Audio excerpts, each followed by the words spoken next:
एक गांव के पास पहाड़ी के किनारे एक भव्य मंदिर का निर्माण हो रहा था। दूर दूर से कारीगर, मजदूर और राजमिस्त्री जुटे थे।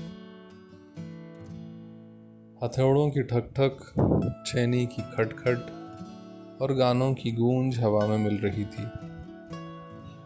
इसी दौरान एक यात्री वहां से गुजरा। मंदिर की विशालता और हलचल देखकर वह रुका और उसने सोचा, जरा देखूं ये लोग अपने काम को कैसे देखते हैं। वह एक पत्थर तोड़ते मजदूर के पास गया। मजदूर पसीने में तर, माथे पर शिकन और हथौड़े से जोर जोर से प्रहार कर रहा था। यात्री ने पूछा, भाई आप क्या कर रहे हैं?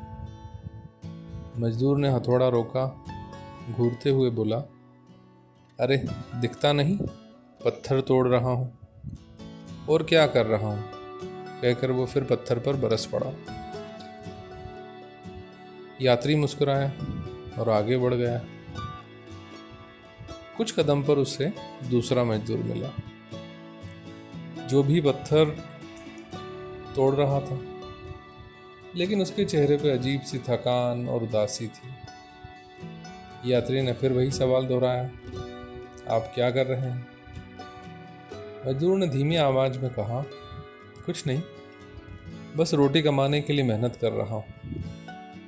उसकी आंखों में चमक नहीं, बस रोजी रोटी की मजबूरी थी।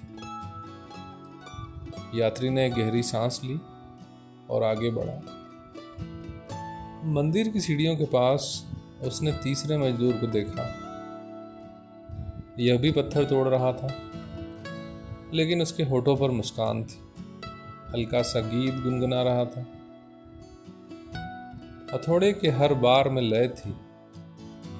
यात्री ने पूछा, और आप क्या कर रहे हैं? मजदूर ने चमकती आंखों से ऊपर देखा और कहा, मैं भगवान का मंदिर बना रहा हूं।